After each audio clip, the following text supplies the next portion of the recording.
toughness, this guy has it, Russell Westbrook. Oh, Westbrook again is there, leaves it off for Len for the dunk. What an effort by Russell Westbrook. Westbrook taking him off the dribble, too hot to handle. We're seeing history in the making when it comes to Russell Westbrook. Westbrook zips it to Beal underneath. Great look by Westbrook. He plays extremely hard every single play. This time, Westbrook numbers, leaves it to Gafford. Gafford for the dunk. And again, the vision, the awareness by Westbrook. Point guards don't do what he does. They're not built that way. He's amazing. Westbrook off the glass. There's the triple-double. His 32nd of the year, his 178th of his career. Russell Westbrook doing all he can do, getting his teammates involved and trying to win this ball game. I am very grateful and thankful to be able to go out and compete and, have my input on the game. And as a point guard and playing this position, take a lot of pride and effort and energy and time and watching film and to be able to make others around me better. Is he a Hall of Famer? We're both like first ballot. When your picture is next to other photographs that are in black and white, you're doing stuff that's historic. Russell Westbrook putting up numbers like Channing's vision. 2020, 20 rebounds, 20 assists, had a career high 21 and 24. And like Drew Gooden said, the other pictures are in black and white with Wilt Chamberlain from 1968. Scott Brooks had this to say about Russell Westbrook and where his place is in history. He's amazing. There's not enough. Everybody's described him in so many different ways. I've been fortunate to see him for 8 years do a lot of things that are pretty much superhuman at times. Point guards don't do what he does. They're not built that way.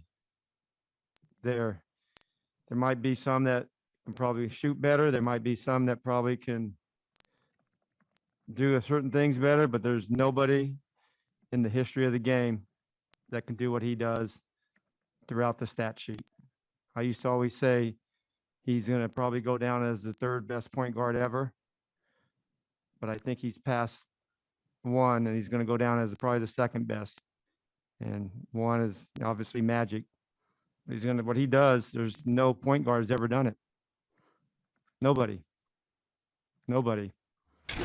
Preach. We can debate all day how great has Russell Westbrook been. Is he the best point guard ever? Blah, blah, blah. But as far as triple doubles are concerned, he's in a class by himself once he catches Oscar, possibly this week. But GA, at the point guard position, listening to what Scott Brooks said, where are you on Russell Westbrook as greatest of all time? It's a couple things. We did a list last night that I put out, and there's two things I want to mention. And this is nothing to take away from Oscar Robertson because his numbers are incredible. But you got to remember, back when Oscar was getting 11 rebounds a game, guys were averaging 23, 24 rebounds per game. Like, that's a different dynamic. He's sixth in the league in rebounding, so that's incredible. But this is my list, and I went with my 5 point guards. I give Magic the nod over Isaiah, and I did value their ability to win championships and be the best player on those championship teams. Chris Paul, though, statistically, I think he's probably had as much, ahead if not of Kidd more. and Stockton. Absolutely. He's got more All-NBA teams, more All-NBA first team defensively than either of those guys. And he came in from day one as a dominant force. And John Stockton is a phenomenal. Like, no one will touch John Stockton, his greatness. But his greatest attribute was his consistency and his availability and his durability. And he was phenomenal. Again, if you're top 5 in the league at something, you're really, really good. So that's not to take anything away from those guys. And then you saw I think I had Kidd as my 5th. Now, I had to create a hybrid list because the game has evolved. And so, therefore, you have to evolve with the game. GA, before we get – okay, here we go. There's your leave it at that. list. Let it marinate. We'll let it marinate for a little bit. I like that. Russell Westbrook at 4th on this list, though, with Jerry West ahead of him. And Oscar Robertson. And in part, remember, he's still playing. So when it's all said and done, he could be moving up that list. If he passes the big O as far as almost like he's going to do all that anyway. Like, part of it, too. And, like, this is not even about saying who's better. This is about your impact relative to your peers. And so Steph Curry, I have 1 on that list. And Doesn't mean he's not a point. You can call him a point. You call him whatever. He's a guard. Just like we changed with the NBA and we said we just got front court, back court. Like, and I got Steph #1. You know, he's got the multiple MVPs. He's got 3 world championships. And he's also the only guy on that list that actually changed the way the game of basketball is played. And so, therefore, for me, he's got to be 1. Well, Channing has a teammate that seems like he's omitted from your list. I want to hear what Channing has to say about 2-time MVP, Steve Nash, a guy you love. I mean, is there anyone else, Channing, that you think might belong on GA's list? I mean, here's the issue, right? And obviously we're on TV, and I'm going to pick up from my man Steve. He's not top 5, right? He's not top 5. But here's where I would argue. For me, it would be Magic, Zeke, Kidd. I would have Westbrook and then Stockton, right? But I just feel like because Steve didn't win a chip, because Steve necessarily wasn't the best quote-unquote defender, but at the end of the day, Steve changed the culture of basketball in the sense of the way that the Suns were, not in the generality of like Steph Curry. So I got to stick up for my man Steve, and Steve would be top 8, but he's not top 5. The guys that are on here are multiple. They are just so amazing and ridiculous. I just can't. Yeah. But he needs an honorable mention because that's my teammate, so I'm going to stick up for my guy. Don't talk about my quarterback.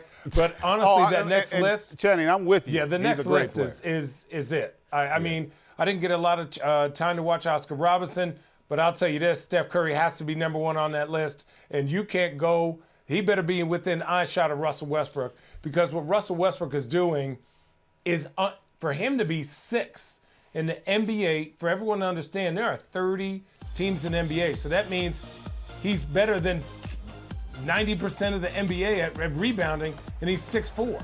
Well, I just think people that understand that is just in itself on a consistent basis. Yeah. It's not like he's Dennis Rodman and they just say, go rebound. Right. They're like, hey, we need you to get 20, 20, and 24 for us to win. And he says, okay, somebody hold my beer. Yeah, and he's not playing with the splash. So there are 2 things I got to ask you about, GA, and hopefully we have time for both. So when you have your hybrid list, and I think of a guy that's led the league in scoring, led the league in assists, James Harden. Like, is he a shooting guard or is he a hybrid guy? That's a great. Like, I feel like he belongs. Well, I had always considered him a shooting guard, but the last couple years, he's been playing more like a point. So you could absolutely make that argument. And going back to the points that Channing was making, the other thing you got to factor in with all this stuff is, as great as Steve, like, these guys have like 8, 9 All-NBA, 10 All-NBA on their resume. Like, that's the other thing that Steve didn't get that. Steve had probably 5 or 6, which is impressive. But when you like a guy like Chris Paul, Chris Paul's brilliance is underappreciated. You know, like, he's not an overwhelming athlete, you know, but there is no better orchestrator of the game probably ever than that guy, because he does impact winning. And he also has an intangible, and that's something I think Steve Nash had, but he had it from day one. You know, Chris Paul came in from day one and made the Pelicans now. You know, he made the Hornets back then. Absolutely. Relevant. They became a team that could Kobe get the and the Lakers in the playoffs immediately. To do that from day one. And that was and he only went to college for 2 years. He didn't go for 4. You know, and so when you can come into this league and have that kind of impact from day one, that elevates you, and then you sustain that over the course of your career. He didn't have any lulls. And that's the thing about my top 5. Those guys are all what I call day ones. Meaning from day one, they were one of those dudes. And longevity. Oh, yeah. So that's what separates some guys. Some guys can have a stretch for 4 or 5. Like, you could say, for 5 or 6 years, he played the game as well as anybody ever played it. And I'm speaking of Steve Nash. And I would say, you know what? You're right. But those guys did it for 15, 12, 13, 18. That's a whole different dynamic.